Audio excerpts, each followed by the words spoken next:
Hello दोस्तों, मेरा नाम है प्रहलाद कुमार। स्वागत करता हूं आपका संस्कृत क्लासेस भिलवाड़ा में। दोस्तों, आज हम पढ़ेंगे कक्षा 10 की संस्कृत पाठ्य पुस्तक सेमुसी के 8वें अध्याय का अपन अध्ययन करेंगे। 8वें अध्याय का नाम है विचित्र साक्षी। विचित्र का मतलब होता है अनोखा, साक्षी का मतलब होता है साक्ष्य। तो इस पाठ को पढ़ने से पहले इसकी कहानी को जान लेते हैं। ओके, तो स्टार्ट करते हैं। स्टार्ट करने से पहले हम इतनी मेहनत से वीडियो बनाते हैं और आप सब्सक्राइब नहीं करते तो हमें अच्छा भी नहीं लगता, हमारी मेहनत बेकार हो जाती है। इसलिए अगर आपको वीडियो अच्छा लगे तो like and share and subscribe जरूर करें। तो इसको शुरू करते हैं अपन। देखें, इस कहानी के अंदर एक व्यक्ति होता है जो बहुत ही गरीब होता है। वह अपने बच्चे का एडमिशन किसी यानी कि उसका बच्चे का एडमिशन किसी कॉलेज में कराना चाहता है, लेकिन पैसे हैं नहीं। फिर भी बहुत ही मेहनत करके ये व्यक्ति अपने बच्चे का एडमिशन विद्यालय के अंदर कराता है। और इसका बच्चा विद्यालय यानी कि कॉलेज के अंदर ही, हॉस्टल के अंदर ही क्या करता है, हॉस्टल के अंदर ही रहता है और पढ़ाई करता है कॉलेज के अंदर। ठीक है, तो एक दिन समय बीता जाता है और एक दिन इसके पिता को पता चलता है कि भाई इसका बच्चा क्या हो गया, बीमार हो गया, मतलब ये लड़का बीमार हो गया। और फिर ये व्यक्ति अपने बच्चे से मिलने के लिए विद्यालय की ओर जाता है, लेकिन इसके पास में पैसे होते ही नहीं, बस में बैठने का किराया भी नहीं होता। तो ये क्या करता है, फिर पैदल ही विद्यालय यानी कॉलेज की ओर चलता है। तो रास्ते में जा ही रहा होता है, तब रास्ते में आधे पहुंचता है और रात हो जाती है। पैदल ही जा रहा होता है तो रात हो जाती है, क्योंकि टाइम बहुत लगता है पैदल जाने में। तो रात हो जाती है और ये व्यक्ति सोचता है कि रात में यहाँ पे पैदल चलना सही नहीं, क्योंकि सुनसान जगह है और खतरा बहुत है। इसलिए यही पास में एक गांव है, तो गांव में ही रह लेते हैं, रात यहीं रुक जाते हैं और सुबह उठकर चलेंगे और सुबह कॉलेज चले परा चाला, क्योंकि कॉलेज अभी बहुत दूर है। तो ये व्यक्ति गांव के अंदर जाता है और गांव के अंदर किसी व्यक्ति के पास में जाता है और किसी घर वाले के पास में जाकर बोलता है कि मैं कहने को मैं कॉलेज जा रहा था, मेरे बच्चे का बीमार हो गया, उसकी हाथा पूछवा जा रही हूँ। तो कहने का मतलब वो व्यक्ति भी इसको आश्रय दे देता है, मतलब रहने के लिए बोल देता है कि आप रहो, कोई टेंशन नहीं है। ठीक है, फिर ये यहीं पे रात को सो रहा होता है। इसी गांव का एक रक्षक होता है जिसे आरक्षी बोलते हैं। क्या बोलते हैं? आरक्षी। रक्षक कौन? इस गांव की रखवाली करने वाला, है ना। रखवाली किसे की गांव के अंदर देखो, पहले के जमाने में बहुत चोर रहते थे, तो चोरी न करे इसके लिए क्या करते थे कि गांव में पहरेदार रखते थे, है ना। तो ये गांव का क्या है, पहरेदार है, यानी कि आरक्षी है। अब ये रात को सो गए घर के अंदर, तो ये जो आरक्षी है, जो पहरेदार है, ये क्या करता है कि रात्रि के समय चोरी करने के लिए इस घर के अंदर आता है। इस घर के अंदर आ गया, एक संदूक मतलब एक बक्सा होता है, बक्से को उठा के ले जा ही रहा होता है। जब इस राहगीर मतलब अतिथि की आंखें खुल जाती है, आंखें खुलती है और ये समझता है कि चोर है, तो चोर के पीछे भागता है और चोर को यहाँ पे जाके पकड़ लेता है। ठीक है, और एक अनोखी घटना ऐसी घटती है कि चोर खुद ही क्या करने लग जाता है, ये आरक्षी खुद ही चिल्लाने लग जाता है कि चोर है, चोर है, मैंने चोर को पकड़ लिया। जोर जोर से चिल्लाता है और पचे गांव वाले, बहुत सारे गांव वाले यहाँ पे आज इकट्ठे हो जाते हैं, यानी कि आ जाते हैं गांव वाले आगे। ठीक है, बहुत सारे गांव वाले आ जाते हैं। ये अतिथि है, अतिथि ने किसको पकड़ा है, इस आरोही को पकड़ा है, लेकिन आरक्षी को पकड़ा है, लेकिन आरक्षी खुद ही चोर है। फिर भी ये उल्टा चिल्लाने लगी है कि मैंने चोर को पकड़ लिया, चोर है, चोर है, ये उल्टा इसको बोलने लग गया। लेकिन वास्तव में चोर कौन है? आरक्षी है। तो लोग इकट्ठा हो गए जोर जोर से चिल्लाने की आवाज को सुनकर, और लोगों ने समझा कि ये चोर कौन है, अतिथि है, क्योंकि गांव वाले इसको तो जानते ही, तो चोरी कर ही नहीं सकता, क्योंकि माने कौन, सच कौन मानता है, ठीक है नहीं। तो इस अतिथि को ही अब भला बुरा कहने लगे, तू चोर है, एक तो तेरे को रहने की जगह दी और तू चोरी कर रहा है यहीं पे।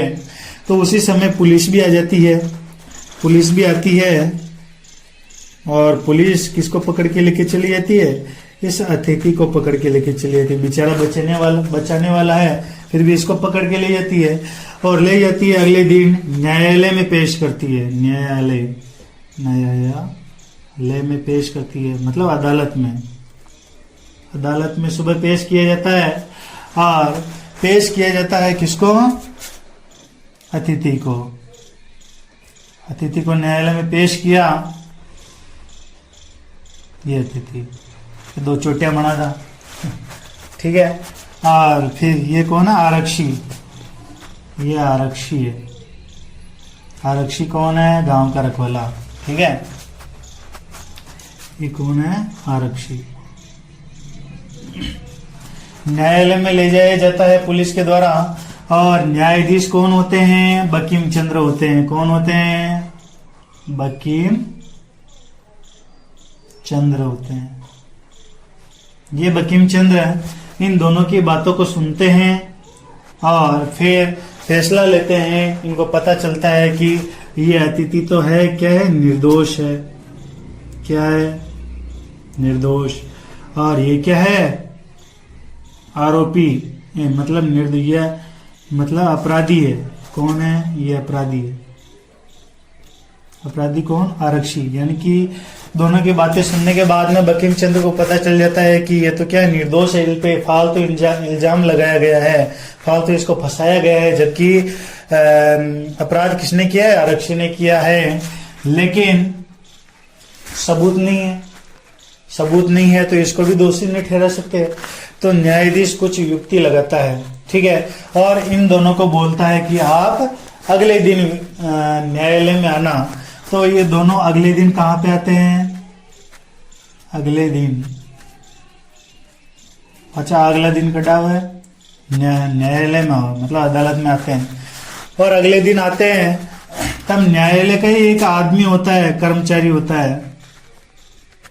ये कर्मचारी क्या, ये न्यायाधीश के सामने आता है और न्यायाधीश के सामने बोलता है कि जज महोदय कि यहाँ से 2 किलोमीटर दूर एक व्यक्ति को किसने मारकर सड़क के किनारे फेंक दिया है। ये कर्मचारी इनको क्या बोलता है, न्यायाधीश को, कि हटो, अपने यहाँ से 2 किलोमीटर दूर किसी व्यक्ति को मार के किसी ने सड़क के किनारे फेंक दिया है। तो बंकिम चंद्र जी बोलते हैं कि फिर ये कर्मचारी बोलता है कि अब क्या करना चाहिए, उनके लाश को लेके आए, क्या करे, आप बताओ क्या करना है। तो बंकिम चंद्र जी बोलते हैं कि अतिथि को और आरक्षी को, दोनों को बोलते हैं कि इस लाश को लेके आना। ये मरा हुआ आदमी है, यहाँ पे मरा हुआ ही हंस रहा है, हंसते हुए, है ना, ये मरा हुआ है। और ये चादर है इसके ऊपर, ठीक है, मतलब कपड़े से ढका हुआ है, ठीक है। और ये लकड़ी के ऊपर पड़ा हुआ है ना, ये लकड़ी है ना, लकड़ी के ऊपर पड़ा हुआ। फिर ये अतिथि और आरक्षी दोनों इसको लेने के लिए जाते हैं और ऊंचा के लेके आते हैं। ये अतिथि है पतला सा और ये आरक्षी है पहलवान, ठीक है। दोनों कंधे पे ऊंचा के लेके आते हैं। लेकिन जो अतिथि है बहुत ही दुबला पतला होता है, वो ऊंचा भी नहीं पाता, थक जाता है। जबकि जो आरक्षी है, जो गांव की रक्षा करने वाला है, वो तो बहुत ही पहलवान टाइप में है। तो ये तो ऊंचा के लेके चला जाता है और इसको ये रोने लग जाता है, अतिथि रोने लग जाता है, क्योंकि इसका वजन सहन नहीं हो रहा है, क्योंकि ऊंचा रहा है, बेचारा परेशान हो गया, रोने लग जाता है।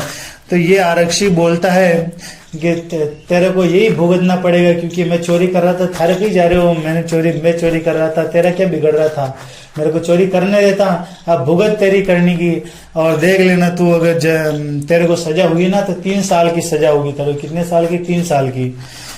फिर ये दोनों लाश को कहाँ लेके चले जाते हैं, अदालत में आ जाते हैं, ठीक है। लाश को कहाँ लेके आ जाते हैं, अदालत में, ठीक है। लाश कहाँ आ गई, अदालत में आ गई। अदालत में लाश आई तो अदालत के सामने लाश आ गई। और फिर इन दोनों की बातें सुनी वापिस क्या कहना चाह रहे हैं। तो थोड़ी देर में इन दोनों की बातें खत्म होने के बाद में ये मरा हुआ आदमी क्या करता है, उठ जाता है, यानी कि चद्दर को हटा के उठ जाता है, यानी खड़ा हो जाता है। और खड़ा होने के बाद में न्यायाधीश को क्या बोलता है, प्रणाम महोदय। फिर बोलता है कि मैंने इन दोनों की बातें सुनी है, क्योंकि ये आरक्षी दोषी है, क्योंकि आरक्षी ने क्या बोला कि मैं चोरी कर रहा था और तूने मुझे पकड़ लिया, ये तेरी गलती है, मेरे को नहीं पकड़ना चाहिए था और अब तेरे को सजा होगी, भुगत, ये तेरा ही कर्म है, मेरे को नहीं पकड़ना चाहिए था। फिर सब सच्चाई का पता चल जाता है और बंकिम चंद्र चटर्जी क्या करते हैं कि आरक्षी को दोषी पाते हैं और इसको क्या देते हैं, सजा देते हैं। और इस अतिथि को बेकसूर मानकर क्या करते हैं, बाइज्जत बरी कर देते हैं, बाइज्जत बरी कर देते हैं, मतलब छोड़ देते हैं, छोड़ देना देते हैं ना, छोड़ देते हैं। किसको छोड़ देते हैं, अतिथि को। ये अतिथि निर्दोष निकला और ये आरक्षी क्या था, मतलब अपराधी था, इसको सजा मिल गई। मतलब बहुत सारे न्यायाधीश ऐसे भी होते हैं जो अपने बुद्धि का प्रयोग करके बड़े से बड़े केस यानी मुश्किल से मुश्किल केस को भी क्या कर सकते हैं, हल कर सकते हैं। तो इस पाठ को शुरू करते हैं। कश्चन निर्धनो जनः भूरि परिक्षम्य किंचिद वित्तमुपार्जितवान, यानी कि कश्चन मतलब कोई, निर्धनो मतलब निर्धन, जन मतलब लोग, और भूरि का मतलब होता है अत्यधिक, परिश्रम मतलब परिश्रम करके, किंचित मतलब कोई, वित्त मतलब पैसे, उपार्जितवान मतलब मेहनत करके पैसे कमाता है। यानी कि किसी निर्धन व्यक्ति ने अत्यधिक परिश्रम करके कुछ धन कमाया, यानी कुछ रुपए कमाए। तेन वितेन सौपुत्रम एकस्मिन् महाविद्यालय प्रवेशम दापितुम सफलो जाता है। उसी वित्त मतलब उस पैसे से अपने पुत्र का एक महाविद्यालय में प्रवेश कराता है, मतलब प्रवेश कराने, उसका एडमिशन कराने में सफल हो जाता है। ततनय तत्रैव छात्रावासे निवसन अध्ययने संलग्न संभूत है। ततनय का मतलब क्या होता है, उसका बेटा। ततनय का मतलब क्या होता है, उसका बेटा। तत्रैव मतलब वहीं, छात्रावास में निवास करके अध्ययन करता है, मतलब वहीं पे पढ़ाई करता है, पढ़ने में लग जाता है। एकदा सह पिता, एक बार वह पिता तनुजस्य रुग्णता माकर्ण्य व्याकुलो जाता है। वही पिता अपने पुत्र की बीमारी के बारे में सुनकर व्याकुल हो जाता है। रुग्ण मतलब बीमार, बीमारी को सुनकर व्याकुल हो जाता है। पुत्रम द्रष्टुम च प्रस्थित है, और पुत्र को देखने के लिए, द्रष्टुम मतलब देखने के लिए निकल पड़ता है। प्रस्थित मतलब प्रस्थान कर जाता है, मतलब निकल जाता है, बेटे की हालचाल पूछने के लिए निकल जाता है घर से। परमर्थ काश्चर्येन पीड़ित स बस यानम विहाय पदातिरेव प्राचलत, यानी कि परम अर्थ कार्येन, यानी कि परम मतलब पैसे की कमी की, पैसे से पीड़ित वह बस यान के बिना, यानी कि बस में बैठे बिना, पदातिरेव यानी कि पैरों से ही, प्राचलता है यानी कि पैदल ही चला जाता है। पदाति क्रमेण संचलन है सायं समय अपसयो गंतव्याद दूरे आसीत, यानी कि पैदल चलते हुए भी, यानी कि लगातार पैदल चलते हुए वह शाम पड़ जाती है, यानी कि लगातार पैदल चल रहा है फिर भी शाम पड़ गई है। और समय अपस्यो गंतव्याद, यानी कि रात्रि का समय हो जाता है फिर भी उसकी जो कहने का मतलब दूरी है कॉलेज से, मतलब उसकी मंजिल अभी भी दूर है, मतलब कॉलेज बहुत दूर है।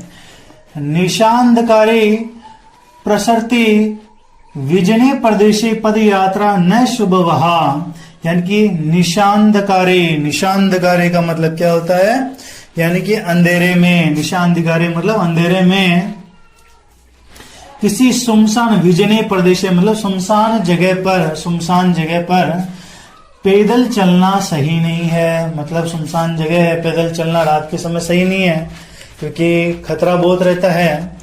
तो एव विचारे, ऐसा सोचकर वह पार्श्व स्थिति, पास में ही स्थित गांव में रात्रि निवासम करतुम, रात्रि में ठहरने का सोचता है, मतलब पास में स्थित किसी गांव में रात रुकने का सोचता है। किंचित गृहस्थ मुपागत है, और किसी गृहस्थ के पास जाता है, मतलब जिसके घर वाले के पास जाता है।